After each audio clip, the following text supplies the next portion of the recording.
Olá meninas! Sejam bem-vindas à segunda aula da Semana do Sono. Eu sou a doutora Angélica Rabelo, pediatra, e vou te mostrar que você pode ter de 8 a 10 horas de sono por noite em 30 dias sem ter que deixar o bebê chorando no berço sozinho. Vale lembrar que esse resultado é completamente possível e trata-se de um método que, se você seguir o passo a passo certinho, você vai conseguir ter um resultado como várias alunas minhas já tiveram e eu também já tive com os meus 2 filhos. Dá só uma olhada. Agora são mais ou menos 7h30. Eu acabei de colocar o Davi pra dormir e ele vai dormindo até mais ou menos umas 6 horas da manhã. São 11 horas seguidas de sono. Ele faz em torno de 10 a 11 horas de sono noturno. E atualmente ela dorme 12 horas por noite. Isaac dorme em torno de 11 horas a 12 horas à noite, sem acordar.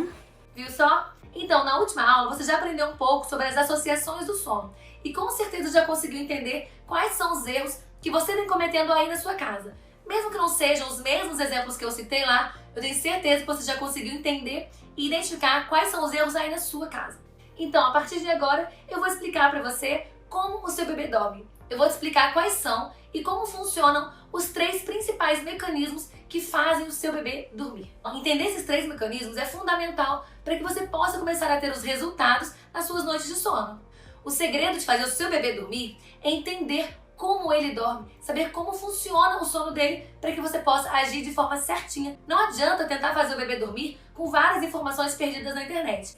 Então segue comigo para a gente fazer tudo no mesmo método certinho, para que a gente consiga de fato colocar o seu bebê para dormir a noite inteira e você também.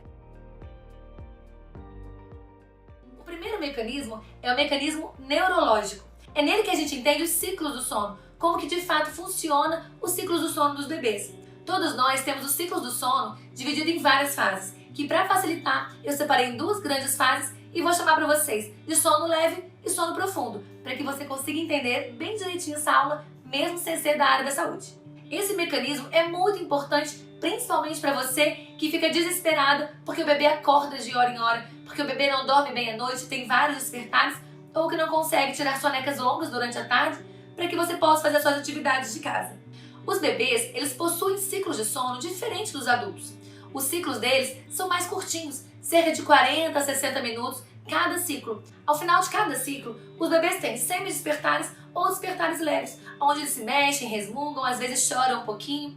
E se você interferir nesse momento, se você manipular o seu bebê nesse momento, você vai atrapalhar que ele entre no próximo ciclo de sono sozinho, sem precisar ser embalado, sem precisar ser ninado, sem precisar mamar. E nessa hora, provavelmente, ele não está querendo mamar. Ele está apenas fazendo uma troca natural de ciclo.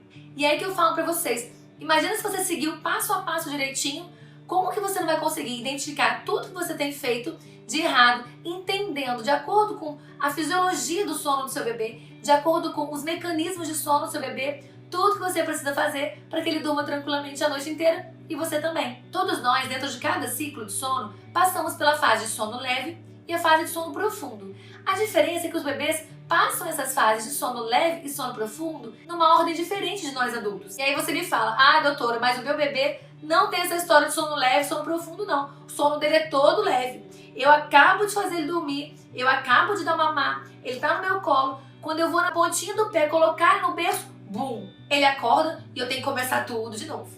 E aí você acha que o sono do seu bebê é leve só porque você fez ele dormir e na hora que você foi colocar no berço, com todo cuidado, ou às vezes você só trocou a posição do braço porque o braço estava cansado, ele acorda. E você acha que o sono dele é leve porque ele acorda com facilidade quando você mexeu com ele.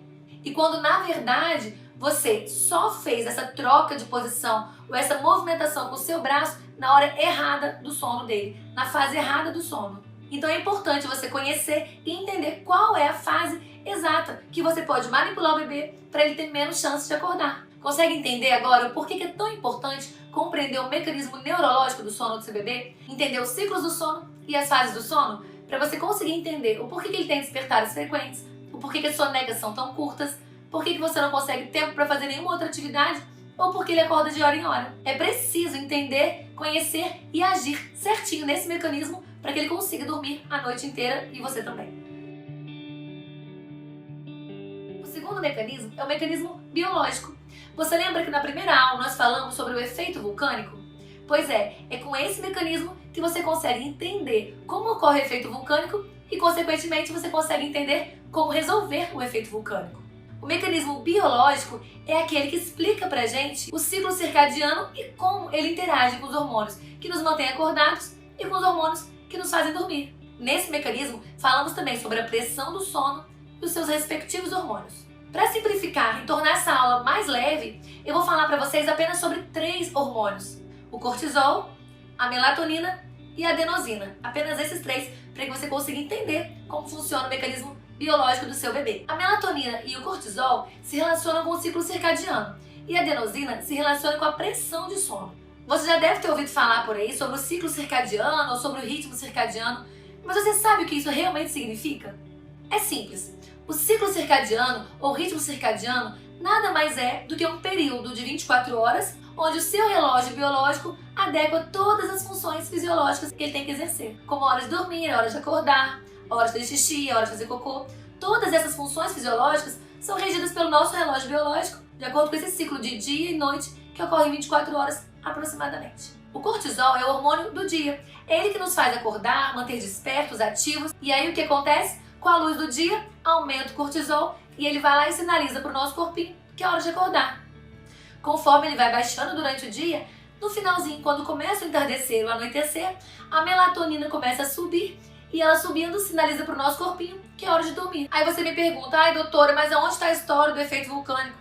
Calma que falta só mais um para eu te explicar para você conseguir entender tudo certinho. De forma mais simples, conforme a adenosina vai aumentando, aumenta também a vontade de dormir. E isso chamamos de pressão de sono. E é aí que vem a situação do efeito vulcânico. Quando a pressão de sono do seu bebê vai subindo muito e ele não tira sonecas do dia, ou ele não tem um bom sono noturno, ou ele demora para dormir à noite e você não consegue ajustar essa rotina para que ele durma no horário que ele precisa dormir, essa panela de pressão explode no que chamamos de efeito vulcânico. E nessa explosão do estresse do efeito vulcânico, o seu bebê libera o cortisol. E aí nessa hora, ele não consegue mais dormir por causa do efeito do cortisol. Nessa hora, você precisa identificar os sinais de sono do seu bebê para que ele não exploda numa panela de pressão e libere cortisol para todo lado. Seja nas sonecas do dia, seja no sono noturno, você precisa ajudar o seu bebê. E não é ajudar ele ninando, embalando ou dando mamar. É ajudar ele proporcionando para ele condições de sono adequado em um ambiente calmo e acolhedor. Ainda falando do cortisol, é durante o sono que o nosso sistema imune renova suas energias. E o aumento do cortisol faz com que nosso sistema de defesa contra gripes e resfriados fique mais fraco. E é por isso que quem dorme mal, seja você ou seja o seu bebê, tem mais chance sim de ficar gripado. No livro de Medicina do Sono da Sociedade de Pediatria de São Paulo, no 2º capítulo, as autoras Karina Bueno e Beatriz Neuhaus, elas dizem assim: dormir ajuda a curar a gripe? E a resposta que elas tiveram é que indivíduos que dormem menos de 6 horas por noite têm maiores chances de infecção por um vírus chamado rinovírus, que assim como o coronavírus também causa gripe. Em um outro estudo, Paula Iaco e Ricardo Borges concluíram que a privação de sono é um estressor, uma vez que induz a elevação do cortisol. O que é isso, gente?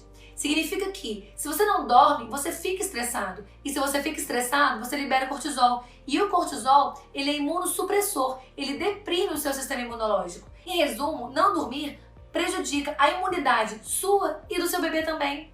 Então tem que dormir, é questão de saúde. Principalmente agora, nesse momento de coronavírus, é fundamental fortalecer o nosso sistema imunológico através das noites bem dormidas. Quantas vezes você já pensou: mas eu vou pedir pro pediatra uma vitamina para aumentar a imunidade do meu filho ou da minha filha. Ele vive resfriadinho, vive com o nariz escorrendo, vive com o peito cheio. Toda semana eu recebo esse tipo de pergunta e a minha resposta é sempre a mesma: melhore a qualidade da alimentação, promova atividade física e promova um sono adequado. Não é dormir de qualquer jeito a qualquer hora. É dormir aproveitando todas as fases de cada ciclo do sono dele. Porque cada uma tem uma função específica. Não é só descansar e pronto.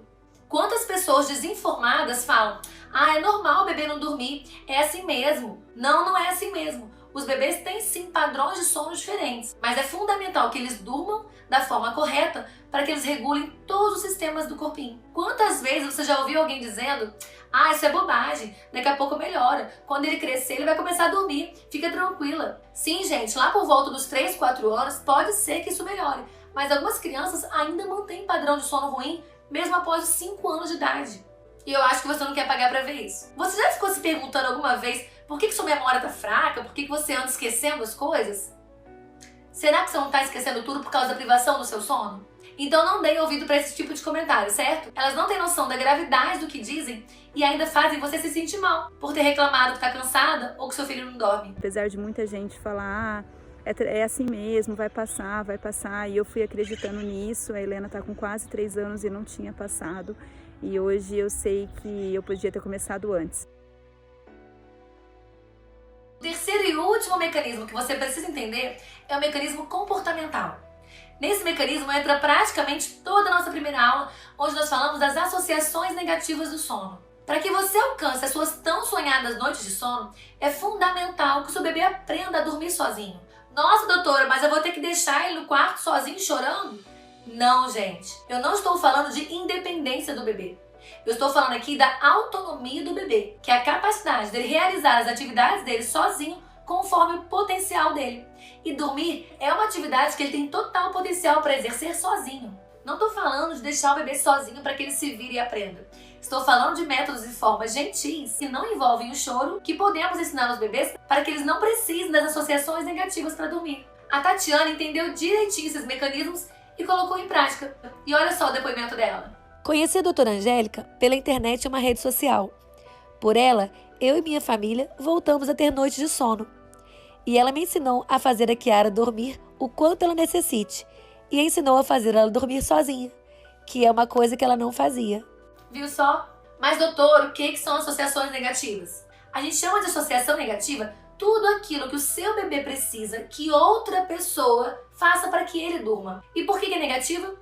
Porque nós estamos tirando a autonomia do seu bebê de fazer, de exercer uma atividade que ele já tem total condições de fazer. Se o seu bebê já está cheio de associações negativas, nós vamos ter que trocar essas associações negativas de forma gentil por outras associações, com métodos gradativos e gentis. Aí você fala, ué, doutora, mas não é tudo associação?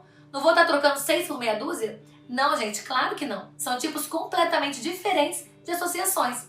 Nós vamos tirar as negativas e trocar por associações não negativas, que não interferem com a autonomia deles. Então, no primeiro momento, ele pode até continuar com uma outra associação, que não depende de você estar ali o tempo todo.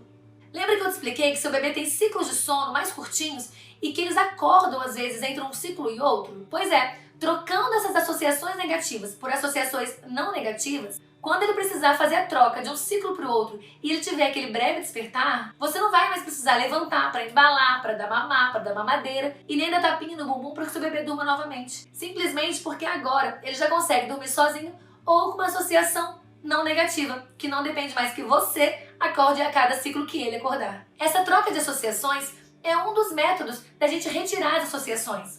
Existem outros métodos, mas que infelizmente eu não consigo falar nessa mesma aula, afinal você já tem muito conteúdo para aprender, entender e colocar em prática. Eu tô recebendo muitas mensagens de vocês perguntando se eu ensino de forma mais detalhada a fazer o bebê dormir, se eu tenho algum curso de sono, se eu faço consultoria. E sim, gente, eu tenho um programa de orientação do sono infantil, onde eu ensino sim e acompanho de perto todo esse passo a passo, mas eu prometo que outro dia eu falo dele para vocês, porque hoje nós já estouramos o tempo e eu ainda preciso te lembrar que na próxima aula vou responder várias dúvidas sobre esse método que funciona para todos os bebês e que vão te fazer chegar nas suas tão sonhadas noites de sono. Então não perca a próxima aula e não se esqueça também de se inscrever aqui nos nossos canais do YouTube. Deixe aqui embaixo também o seu comentário, deixe a sua dúvida que eu vou fazer questão de responder todas as dúvidas. Então um beijo e até a próxima! A Clara, ela dorme de 7h30 até 7h30 da manhã.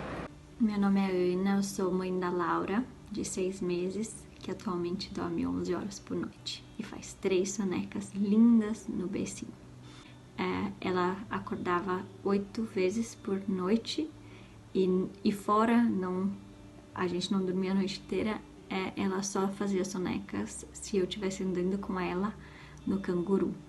Com o salto de desenvolvimento dos 8 meses, crise de separação e regressão do sono, tudo junto, ela mudou muito o padrão de sono dela e eu tava me sentindo muito cansada, exausta, sem energia para cuidar delas durante o dia. Às vezes eu sentia que eu ia desmaiar de tão cansada. Hoje a Louise faz de 10 a 11 horas de sono noturno, com sonecas satisfatórias.